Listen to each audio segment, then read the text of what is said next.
नमस्कार जय जगन्नाथ मु विश्वजित स्वागत करुच्ची tech Biswajit official YouTube channel को आशा करुच्ची आपण मैंने बहुत भलरे थे। आज भिडटी मुझे क्या बनाऊँगी ना आपण मानू मु वार्धक्य भत्ता विषय में मुझे अवगत करने चाहूँगी। वार्धक्य भत्ता माने आपणकर ओल्ड एज पेंशन बढ़ी कि ना यहाँ उपर सत्यता मुझे आपण को सम्मुख में मुझे प्रेजेंटेशन गोटे देवी तादर आपन को बुझेदेवी एक्चुअली जो मैंने समस्ते कहते 3000 टंका भत्ता बढ़ी कि ना आदि बढ़ी आपण मैंने किपर आवेदन करेंगे ना बिना आवेदन पाइबे यापर मुझ समस्त जिन आज ये वीडियो मध्यम आपंकर क्लीयर करदेवी। आशा करुच्ची भिडटी को आपंकर भल पाइबा लाइक आकार देवे और ये भिडटी को आपण मैंने अलग लोक सहित सेयार निश्चिंत करेंगे। यह द्वारा अलग लोक मैंने अवगत हो पारे ओल्ड एज पेंशन जो 3000 टंका बढ़ी कि ना ता विषय में। सर्वप्रथम जदि आपण मैंने आम चैनल सब्सक्राइब करना तो सब्सक्राइब बटन टाक ऑन करी बेल नोटिफिकेशन टाक ऑन कर दिंतु। फ्यूचर जदि मुझे किसी इनफॉरमेशन वीडियो छाड़ी तो आपंक पाखे सर्वप्रथम जाकि अपडेट पड़ो। आई होप आपको ये वीडियो बहुत भल लगे।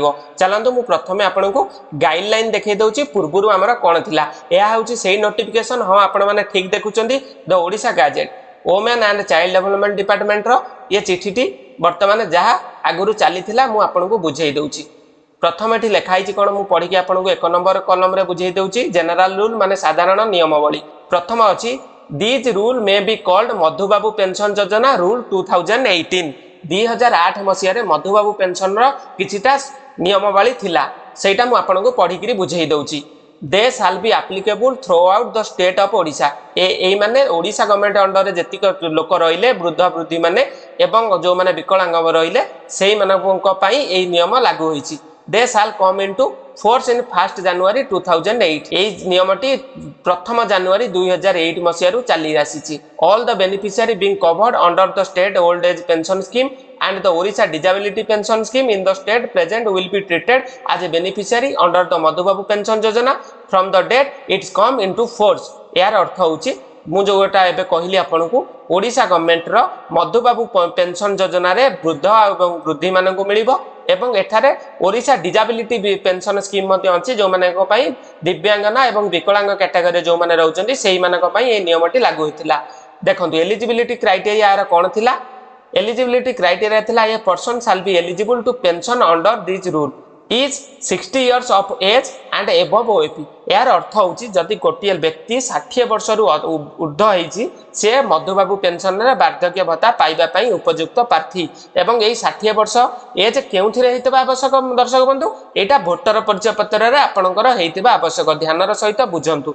द्वितीय जिंस रहिला or is a widow irrespective of age जदि कोनोसी लोक विडो होइतांती तांको पई कोनोसी एज रो गाइडलाइन करा जाई नाही। तो विडो माने होचंदी विधवा। विधवा मानक पई इरेस्पेक्टिव एज माने यहाँ कौन सी एज धार्य करा जाई नथिला एवं or is a leprosy patient with विजन signs of deformity irrespective of age एमानक पई मध्य दिव्यांग मानक पई जो माने रहिले जो माने हैंडिकैप्ड रहिले एमानक पई मध्य कोनोसी एज रो क्राइटेरिया नथिला।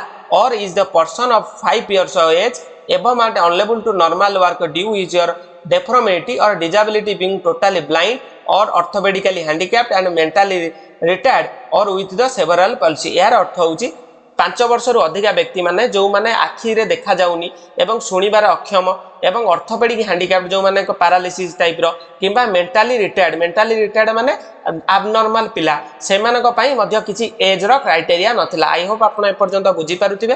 तापर आसिला ए widow of age person irrespective age and income criteria mention under rule 6। यार अर्थ होची आपणकर जो माने विडो एज पर्सन रहिले से मानक पई मध्य इरेस्पेक्टिव एज लिमिट मध्य करा जायतिला।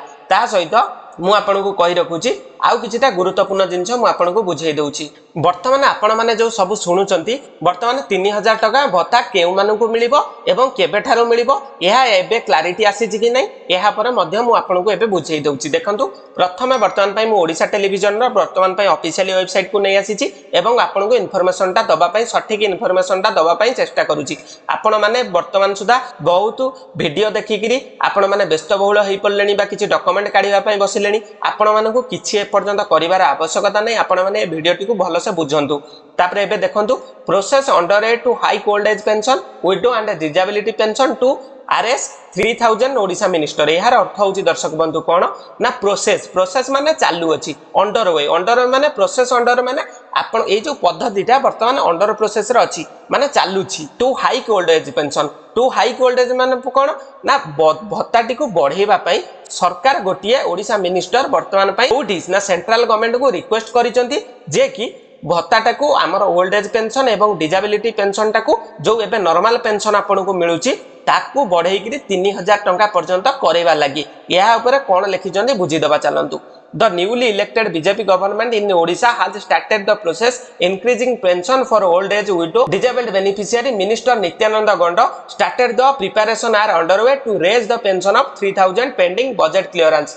Budget रे वर्तमान सुधा मु आपन को क्लियर कहि दउची बजेट रे वर्तमान पई 3000 टंका जो भत्ता आपन को मिलिबो एटा क्लियर हेइ गलानी क्लियरेंस हेइ गलानी आपण माने जानी खुशी होंतु जे कि 3000 टंका आपनकर बजेट रे डिक्लेयर हेइ सारलानी तो एबे आपन को कोन करिया पई पड़िबो एबे आपन को समय को अपेक्षा करिया पई पड़िबो एवं जेतेबेले कोनोसी इन्फॉर्मेशन या द्वारा आसीबो सर्वप्रथम एई चैनल रे आपन माने को देखिया पई मिलिबो तापर देखंतु एठी कोन अछि आज पर it's preview announcement the newly elected BJP government in Odisha working on increasing various pension of eligible beneficiary in the state यार अर्थ होउची आपन को जो माने एलिजिबल जो माने उपयुक्त रहिले लोक सेही माने को ए स्कीम रे अंतर्भुक्त करा जिवो या पई आपनकर कोनोसी एबे अप्लाई स्टार्ट हेइ नै या द्वितीय जिंस होची आपन को काहा को टंकाटे मध्ये दियंतु लाइन लांच दियंतु नै आपन धैर्यर सहित अपेक्षा करंतु जेतेबेले 3000 टंकाटा अप्लाई स्टार्ट हेइ जिवो बा अप्लाई स्टार्ट हेइ जिवो बा जेउ मानु को मिलुची सेही मानु को दिया जिवो या पर कोनोसी एसओपी